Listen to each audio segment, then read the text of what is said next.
Profit Ibrahim को लेकर कई लोगों के द्वारा माना जाता है कि ये पहले ऐसे फिगर थे जिन्होंने मोनोथीज्म प्रीच किया।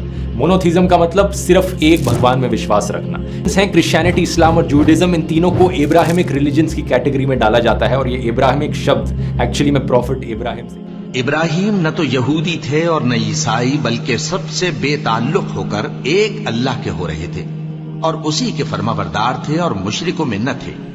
आता है कल उस समय की है जब लोग मूर्तियों की पूजा किया करते थे। इब्राहिम के पिता तेरह खुद मूर्तियां बनाने वाले एक आदमी थे, मूर्तियों की पूजा करते थे। एक समय की बात है कि इब्राहिम के पिता कहीं दूर किसी ट्रिप पर गए किसी काम से और इब्राहिम को अपनी दुकान का इंचार्ज बनाकर छोड़ गए। एक आदमी उस दुकान पर आता है एक मूर्ति को खरीदने। इब्राहिम पूछता है कि आपकी एज क्या है? वो आदमी कहता है 50 साल। और इब्राहिम कहते हैं कि 50 साल मतलब 50 साल के होकर तुम इस मूर्ति की पूजा कर रहे हो जो 1 साल की भी नहीं है। ये सुनकर वो आदमी बड़ा एम्बैरेस्ड फील होता है और दुकान से चले जाता है। एक दूसरी ओकेजन पर जब सारे लोग वहां मौजूद नहीं थे, इब्राहिम एक डंडा उठाते हैं और सारी मूर्तियों को तोड़ देते हैं और फिर वो उस डंडे को ले जाकर सबसे बड़ी मूर्ति के हाथों में रख देते हैं। जब लोग वापस लौटते हैं तो वो बड़े शॉक हो जाते हैं। कोई कहता है कि ये तो इब्राहिम ने किया होगा क्योंकि वो हमेशा मूर्तियों के अगेंस्ट बोलता था। उनसे पूछा जाता है कि ये क्यों किया, तो इब्राहिम जवाब देते हैं कि ये सारी मूर्तियां एक्चुअली में एक दूसरे के साथ लड़ने लग गई थी और फिर जो सबसे बड़ी मूर्ति थी उसने डंडा उठाया और सारी छोटी मूर्तियों को तोड़ दिया। उससे जाके पूछो उस बड़ी मूर्ति से कि उसने औरों को क्यों तोड़ा। लोगों ने कहा कि बेवकूफ बनाना बंद करो, ये मूर्तियां एक दूसरे के साथ लड़ नहीं सकती, ना ही बोल सकती हैं। तो इब्राहिम का जवाब आता है कि तुम मूर्तियों की पूजा क्यों करते हो जब ये मूर्तियां ना बोल सकती हैं ना कुछ कर सकती हैं, ना तुम्हें इससे कोई फायदा पहुंचना ना तुम्हें इससे कोई नुकसान होना। इब्राहिम को ऑर्डर किया जाता है कि वो एक बड़ी सी आग के अंदर जाएं और अगर इब्राहिम सही हैं तो असली जो भगवान है वो असली भगवान उन्हें बचा लेंगे। और इब्राहिम जाते हैं उस आग के अंदर और भगवान उन्हें बचा लेते हैं।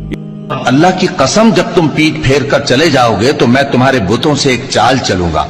फिर उनको तोड़कर रेजा रेजा कर दिया, मगर एक बड़े बुत को न तोड़ा ताकि वो उसकी तरफ रुजू करें। कहने लगे कि हमारे माबूदों के साथ ये मामला किसने किया?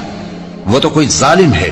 लोगों ने कहा कि हमने एक जवान को इनका जिक्र करते हुए सुना है, उसे इब्राहिम कहते हैं। वो बोले कि उसे लोगों के सामने लाओ ताकि वो गवाह रहें।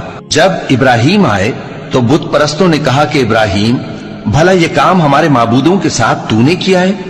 इब्राहिम ने कहा, बल्कि ये इनके इन बड़े बुत ने किया होगा। अगर ये बोलते हो तो इनसे पूछ लो। उन्होंने अपने दिल में गौर किया तो आपस में कहने लगे, बेशक तुम ही बेइंसाफ हो। फिर शर्मिंदा होकर सर नीचा कर लिया। इस पर भी इब्राहिम से कहने लगे कि तुम जानते हो ये बोलते नहीं। इब्राहिम ने कहा, फिर तुम अल्लाह को छोड़कर क्यों ऐसी चीजों को पूछते?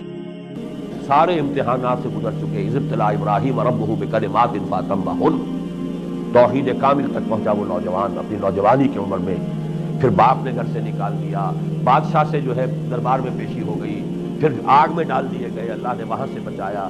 मुल्क और वतन और कौम को छोड़कर निकले हैं, इराक से आकर शाम के अंदर हिजरत की है, शाम में आके आबाद हुए हैं।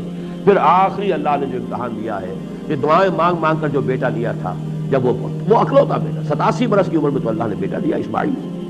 जब फलम्मा बलगा शुद्धहु, और नहीं मैं फलम्मा बलगा माहु साया, जब इस काबिल हो गया कि इब्राहिम का दस्तो बाजू बन जाए, उसके साथ भाग दौड़ कर सके, 13 बरस की उम्र कहते हैं, उस वक्त इम्तिहान ले लिया। अब 13 बरस की उम्र इस्माइल की है तो 100 बरस की उम्र इब्राहिम की है। आखिरी दुआ से ज़िबा कर दो हमारी राह,